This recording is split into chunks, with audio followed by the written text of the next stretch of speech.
ये लेक्चर जो है वो इकोनॉमिक्स से रिलेटेड है। इसमें जो मोस्ट इम्पॉर्टेंट टॉपिक्स हैं जो कि न्यूज़ में रहे हैं इस साल यूपीएससी के लिए, हम जून से स्टार्ट करेंगे और ये पूरा मई तक जो है कवर करेंगे, जो भी टॉपिक्स न्यूज़ में थे और काफ़ी प्रीलिम्स के लिए जो कि इम्पोर्टेंट हैं।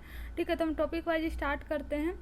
तो पहला हमारा टॉपिक है जो कि 31st जीएसटी काउंसिल मीटिंग से है। 31st जीएसटी काउंसिल मीटिंग जो हुआ था वो लॉटरी से रिलेटेड था। ठीक है, तो लॉटरी से रिलेटेड डिस्कशन इस पे हुआ था। तो पहला टॉपिक आता है कि लॉटरी जो है वो जो है कि वो हर स्टेट में लीगल है या नहीं लीगल है।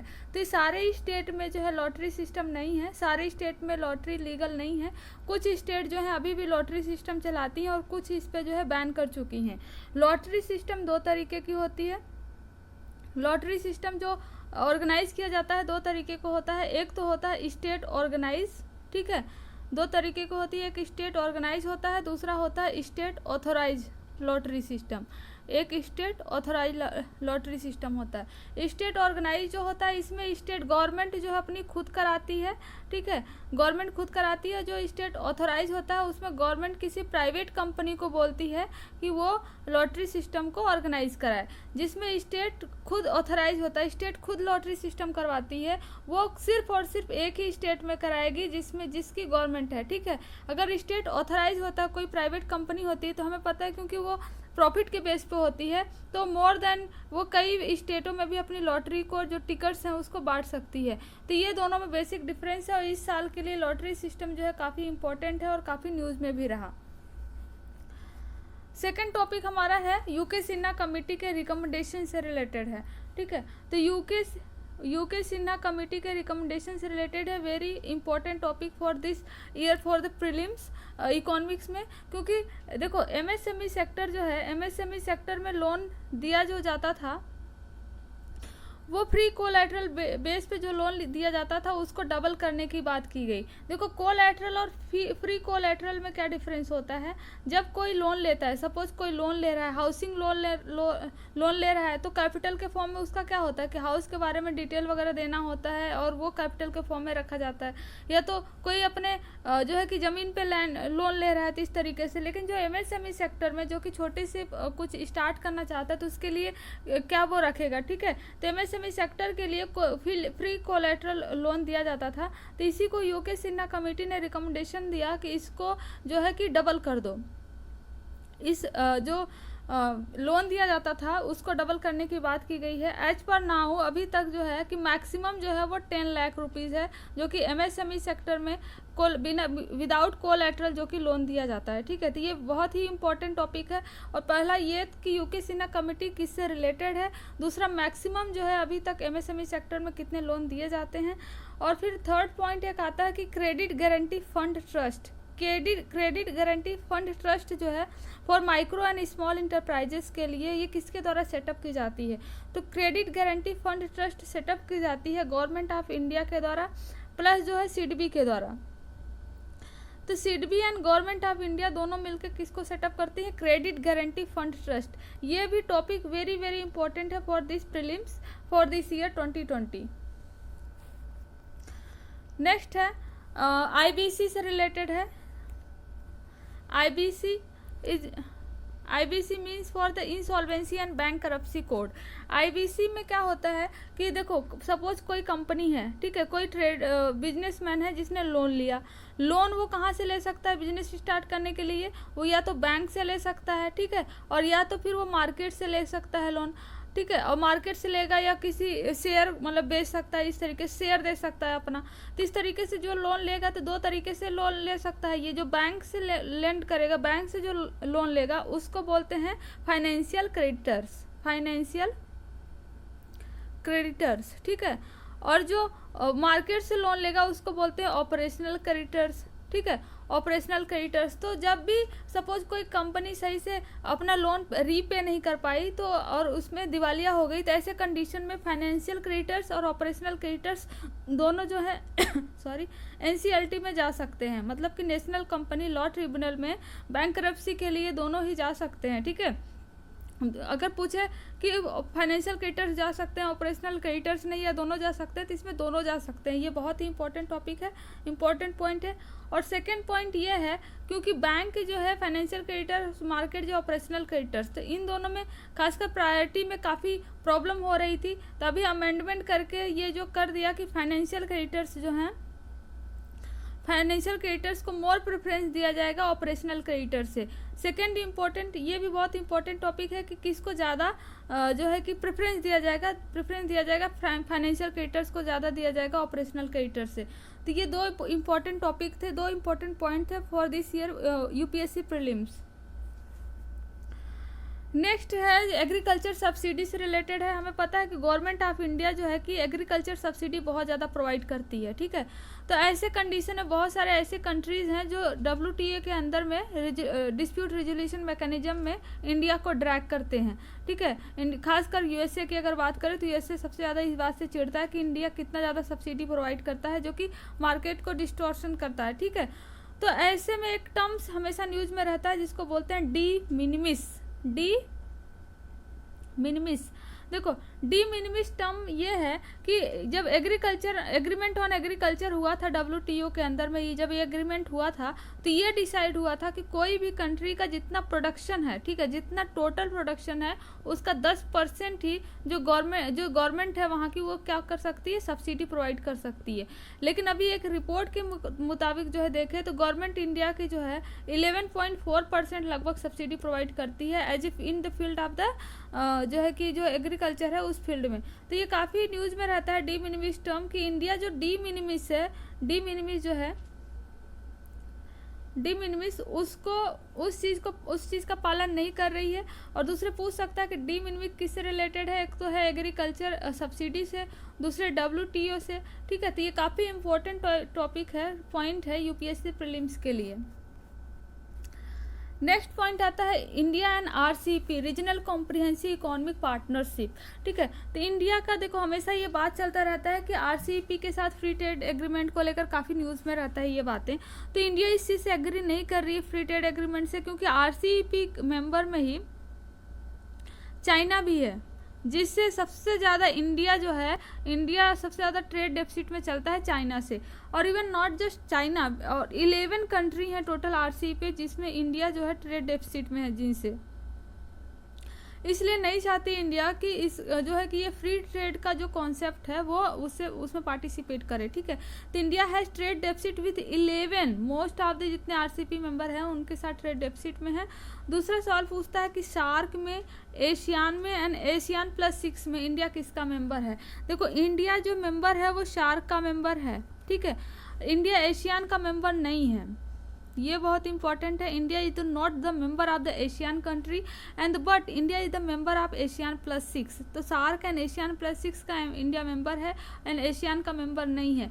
ये भी बहुत इंपॉर्टेंट टॉपिक है फॉर द प्रीलिम्स 2020।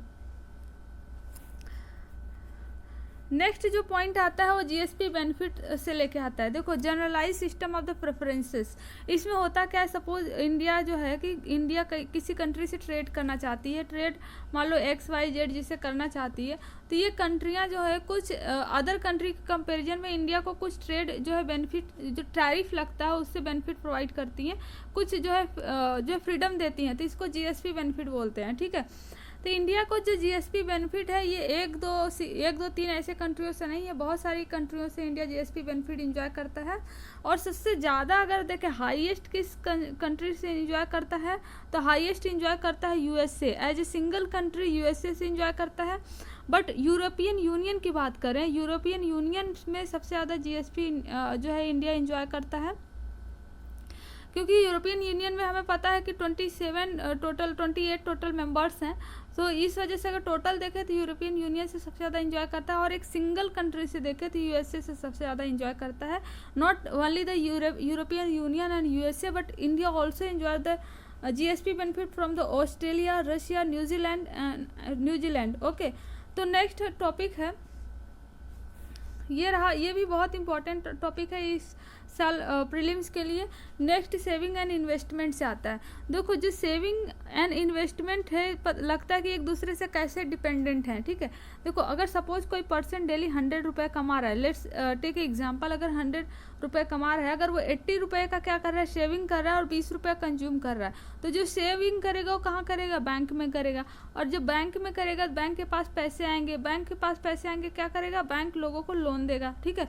और लोन देगा सपोज कोई कंपनी वगैरह इस्टेब्लिश करने के लिए, तो वहाँ पे क्या जॉब क्रिएट होगी, जॉब क्रिएट होगी और कंपनी इस्टेब्लिश होगा तो कोई प्रोडक्ट का फॉर्मेशन होगा, प्रोडक्ट का फॉर्मेशन होगा तो वो मार्केट में बिकेगा और इस तरीके से जो ग्रोथ का जो स्लो डाउन है वो फास्ट हो जाएगा। इस तरीके से सेविंग किससे रिलेटेड है, इन्वेस्टमेंट से रिलेटेड है, ठीक है। तो 4 पॉइंट्स हैं, तो अगर इसमें कौन सा बढ़े तो इंडिया में इकोनॉमिक ग्रोथ होगा। क्या अगर टेक्निकल प्रोग्रेस होता है वर्ल्ड इकोनॉमी में इंडिया का ग्रोथ होगा। देखो अगर टेक्निकल प्रोग्रेस होता है तो जायज़ की बात है कि ग्रोथ होगा, लेकिन वर्ल्ड में होता है तो ज़रूरी है कि इंडिया का ग्रोथ हो, ये मतलब कह नहीं सकते। तो डिप्लोमेट है तो पहला जो है कि ये सही नहीं हो सकता। सेकंड बोला पॉपुलेशन ग्रोथ इन इंडिया, अगर इंडिया में पॉपुलेशन ग्रोथ हो रहा है तो इसका ये मतलब नहीं है कि जो है कि इकोनॉमिक ग्रोथ होगा, इवन इकोनॉमिक ग्रोथ कम भी हो सकती है, ठीक है। अगर कैपिटल फॉर्मेशन होता है तो डेफिनेटली अगर कैपिटल फॉर्मेशन होता है, सपोज एक रोड कंस्ट्रक्शन हो गया, ठीक है, एक जो है कि हॉस्पिटल हो कंस्ट्रक्शन हो गया, एक स्कूल कंस्ट्रक्शन हो गया, तो इस पे जो इससे जो होकर बिजनेस वगैरह होंगे, जो हॉस्पिटल से जॉब वगैरह क्रिएट होंगे, तो इससे क्या होगा, इससे इनकम जनरेट होगा, रेवेन्यू आएगा गवर्नमेंट के पास, तो हम कह सकते हैं इससे इकोनॉमिक ग्रोथ होगा कैपिटल फॉर्मेशन से। तो capital formation is the correct option for the economic growth in the country, in the India और even any country. Okay, next topic हमारा फॉरेन ट्रेड पॉलिसी से रिलेटेड है। तो न्यू फॉरेन ट्रेड पॉलिसी आया है, new foreign trade policy आया है। तो न्यू फॉरेन ट्रेड पॉलिसी में गवर्नमेंट ऑफ इंडिया 3 जो है कि स्कीम्स प्रोवाइड कर रही है, 3 जो सब्सिडी 3 तरीके से प्रोवाइड कर रही है स्कीम्स के थ्रू। पहला है MEIS जिसको बोलते हैं merchandise export from the India scheme. Second है SCIS service export from the India scheme. Third है एडवांस ऑथराइजेशन स्कीम्स। ये तीनों स्कीम जो है न्यू जो फॉरेन ट्रेड पॉलिसी आया है, इसमें जो है ये तीनों स्कीम्स पहले से थी, लेकिन इसमें पहले क्या था कि मर्चेंटाइज जो थे उनको काफ़ी नहीं ऐड किया गया था, जो छोटे छोटे बिजनेसमैन वगैरह हुआ करते थे, अब इनको ऐड कर लिया गया है। तो इस तरीके से तो नहीं पूछेगा, लेकिन ये पूछेगा कि कौन सा फॉरेन ट्रेड पॉलिसी से रिलेटेड है, MEIS, SCIS and advance authorisation schemes. Next हमारा जो टॉपिक आता है transfer pricing practice, profit shifting. तो काफ़ी न्यूज़ में रहता है ये टर्म, जैसे base erosion and profit shifting, ठीक है। तो इसमें बेसिकली होता क्या है, सपोज कोई कंपनी है, ठीक है, कोई बिजनेसमैन है और जो है कि इंडिया में अपनी कंपनी खोल रहा है, इंडिया में कंपनी खोल रहा है, तो जितना इसका प्रॉफिट हो रहा है उस प्रॉफिट को ये शो नहीं करना चाहता कि जितना प्रॉफिट होगा तो उसी हिसाब से टैक्स उसको ज़्यादा देना पड़ेगा, ठीक है। तो ये किसी न किसी तरीके से अपने प्रॉफिट को छुपाता है या प्रॉफिट को दूसरी जगह ट्रांसफ़र कर देता है, या इंडिया के ही किसी जगह लूप होल पाके उस जो है कि टैरिफ जो पे करने से बच जाता है, ठीक है, टैक्सेस पे करने से बच जाता है। तो इसमें क्या क्या मेथड्स अपनाए जाते हैं कंपनियों के द्वारा टैरिफ पे करने से बचने के लिए। एक तो ट्रांसफ़र प्राइसिंग प्रैक्टिस पहला है, ट्रांसफ़र प्राइसिंग प्रैक्टिस। इसमें बेसिकली होता क्या है कि सपोज कोई कंपनी है एक्स, ठीक है, कोई कंपनी है एक्स, तो ये क्या करेगी, कोई मान लो कि बिजनेसमैन है और इसने कंपनी खोली ऐसे कंट्री में, मान लो मॉरिशस जो टैक्स हेवन कंट्री है एक्स, ठीक है, यहाँ पे, और एक कंपनी खोल दी इसने कहाँ पे, वाई सपोज इंडिया में खोल दी, ठीक है। तो यहाँ पे जो प्रॉफिट वगैरह होगा, जो इसको रॉ मटेरियल लेने होंगे, तो ये सेम अपने ही कंपनी से खरीदता है ऐसी कंट्री में जहाँ पे टैक्सेस कम पे करनी होती है, लेके आता है और यहाँ पे प्रॉफिट कमाता है और पैसे इस तरीके से अपनी ही कंपनी में दूसरे कंट्री में ट्रांसफ़र कर देता है, जिसको बोलते हैं ट्रांसफ़र प्राइसिंग प्रैक्टिस, ठीक है। दूसरा जो ये यूज़ करते हैं वो ट्रीटी शेपिंग, और थर्ड जो ये यूज़ करते हैं artificial avoidance of permanent establishment, ठीक है। इसमें क्या होता है कि मान लो कोई बिजनेसमैन है, इसने एक कंपनी अपनी खोल दी कहीं पे जहाँ पे टैक्स जो है बहुत कम देना होता है, तो मेन कंपनी यहाँ खोल दी, इसके ब्रांचेस दूसरी जगह खोल देगा, ठीक है। तो परमानेंटली इस्टेब्लिश ना करने की वजह से ब्रांचेस से जो है कम टैरिफ देना पड़ेगा as compare to the main जो कंपनी होती है। तो मेन कंपनी ये कहाँ खोलेगा, मेन कंपनी ऐसी ही जगह खोलेगा ना जहाँ की बहुत कम टैरिफ देनी पड़ती हो। तो इस तरीके से ये टैरिफ से बच जाते हैं। और इसके बाद फिर क्या होता है, तो इन्हीं सब से बचने के लिए गवर्नमेंट जो है, सिर्फ इंडिया में ही ये प्रॉब्लम नहीं है बल्कि इंटायर OECD कंट्री में ये प्रॉब्लम है।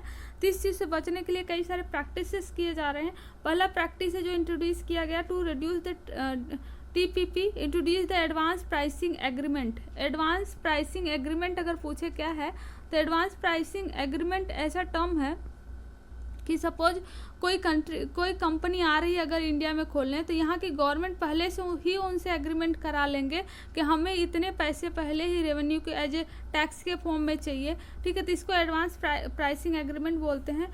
दूसरा जो है जो प्रैक्टिस किया जा रहा है कि मल्टीलैटरल इंस्ट्रूमेंट, ठीक है। पूछे मल्टीलैटरल इंस्ट्रूमेंट किससे अभी रिलेटेड है, तो base erosion and profit shifting से रिलेटेड है। और ये जो है कब से वर्क करना स्टार्ट करने लगा, ये 1 अक्टूबर 2019 से ये वर्क करना स्टार्ट करने लगा। तो ये है। और ये किसके द्वारा, अगर पूछे base erosion and profit shifting जो है किसके द्वारा स्टार्ट किया गया, तो जी स्टार्टेड बाय द OECD के द्वारा स्टार्ट किया गया ये मल्टीलैटरल इंस्ट्रूमेंट।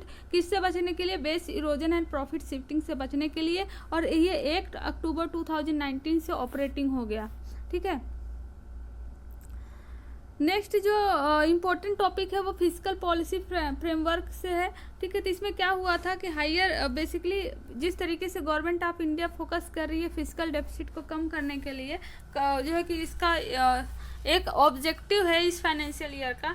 तो इसमें देखो, अगर इससे सवाल इस तरीके से डायरेक्टली नहीं पूछ के इस तरीके से पूछ सकता है कि अगर फिजिकल डेफिसिट ज़्यादा हो, ठीक है, तो क्या फर्क पड़ेगा प्राइवेट कंपनियों पे, इन्फ्लेशन पे और इवन द मार्केट प्राइस पे। देखो फिजिकल डेफिसिट क्या होता है कि अगर ज़्यादा होगा, फिजिकल डेफिसिट कब होता है कि सपोज गवर्नमेंट का रेवेन्यू जो है, गवर्नमेंट के एक्सपेंडिचर जो है जितना वो खर्च कर रही है उसके रेवेन्यू जो कलेक्शन हो रहा है उससे जो ज़्यादा हो जा रहा है, ठीक है। तो एक्सपेंडिचर अगर ज़्यादा है तो ये जो डेफिसिट होगा तो इसको कहाँ से फुलफिल करेगी, इसके लिए उसको लोन लेना पड़ेगा, ठीक है। तो इसको फिजिकल डेफिसिट बोलते हैं। और फिजिकल डेफिसिट जो लोन लेगी तो मार्केट से लेगी, मार्केट से या तो डोमेस्टिक मार्केट से या इंटरनेशनल मार्केट से, ठीक है। तो डोमेस्टिक मार्केट से सपोज वो लोन ले रही है इंटरनेशनल मार्केट से, तो मार्केट में मनी का वैल्यू बढ़ जाएगा, मार्केट में मनी का वैल्यू बढ़ जाएगा तो इसका इंटरेस्ट चार्ज भी बढ़ जाएगा, क्योंकि हर कोई लोन लेना चाहेगा तो इंटरेस्ट चार्ज जो है वो बढ़ जाएगा, ठीक है। और इसमें बढ़ने से जो प्राइवेट कंपनियां, क्योंकि वो प्रॉफिट बेस पे काम करती हैं, तो वो कभी नहीं चाहेंगे को हायर इंटरेस्ट पे पैसे लेके वो कंपनी इस्टेब्लिश करें। तो क्राउडिंग आउट मतलब वो सीधे क्या है कि यहाँ पे इन्वेस्टमेंट ना करके कहीं और चले जाएंगे इन्वेस्टमेंट करने। तो ये पहला इम्पैक्ट होगा। दूसरे इन्फ्लेशन पे इम्पैक्ट पड़ेगा। देखो सपोज गवर्नमेंट क्या करती है, बोरो करती है, कहाँ से, मार्केट से, और इन पैसों का क्या करेगी, सब्सिडी के फॉर्म में देगी, ठीक है। या तो इस तरीके से लोगों के पास जो पैसा बचेगा या पैसा आएगा उससे क्या होगा, सपोज एक पेन खरीदना है जिसे 5 रुपये लेके जाना था, अब लोग 10 रुपये लेके आएंगे और उस चीज़ का मूल्य बढ़ने लगेगा। तो इस तरीके से क्या होगा, महंगाई बढ़ेगी और जैसे इन्फ्लेशन बढ़ेगा, ठीक है। तो इस तरीके से चीज़ों की जो मार्केट प्राइस है वो बढ़ जाएगी। तो ये तीनों के तीनों इम्पैक्ट किस पे पड़ेंगे, अगर फिजिकल डेफिसिट बढ़ जाती है तो crowding out of the private sectors, inflation and increase in the market price, ठीक है। नेक्स्ट जो बहुत इंपॉर्टेंट टॉपिक है सेविंग एंड इन्वेस्टमेंट से रिलेटेड है। हमने पहले ही देख लिया कि सेविंग एंड इन्वेस्टमेंट कैसे एक दूसरे से रिलेटेड है, ठीक है। तो इंडिया की जो सॉवरेन एक्सटर्नल डेट है अप्रॉक्सीमेटली 5% है GDP के, मतलब जो डेट है इंडिया की सॉवरेन एक्सटर्नल वो GDP की 5% है। It is very important fact for this year prelims. और इंडिया देखो, इंडिया गवर्नमेंट जो अगर सपोज कि गवर्नमेंट ऑफ इंडिया है और ये बोरो करना चाहती है, 2 जगह से बोरो कर सकती है। एक तो ये अपने ही डोमेस्टिक मार्केट से चाहे तो बोरो करे, ठीक है, और एक या तो फॉरेन मार्केट से चाहे तो बोरो करें। डोमेस्टिक मार्केट से बोरो करने के लिए इनको जी सिक्योरिटी अपनी इशू करनी पड़ती है, लेकिन कभी भी फॉरेन मार्केट से जी सिक्योरिटी इशू नहीं करते, ठीक है। लेकिन अभी इस साल के बजट में फर्स्ट टाइम ऐसा इंट्रोड्यूस किया गया है कि फॉरेन मार्केट से भी बोरो करने के लिए इंडिया की गवर्नमेंट ऑफ इंडिया क्या करेगी, अपनी जी सिक्योरिटी को इशू करेगी, ठीक है। तो ये बहुत ही इंपॉर्टेंट टॉपिक है। पहली बार ऐसा हो रहा है कि जी सिक्योरिटी जो है फॉरेन मार्केट से भी बोरो करने के लिए इशू होगा। So that it is the very important fact for the this year for the prelims. And the next topic है हमारा रेलवे टिकट सब्सिडी से रिलेटेड है। देखो रेलवे में जो टिकट सब्सिडी दी जाती है, रेलवे में जो सब्सिडी दी जाती है उसको बोलते हैं क्रॉस सब्सिडी, ठीक है।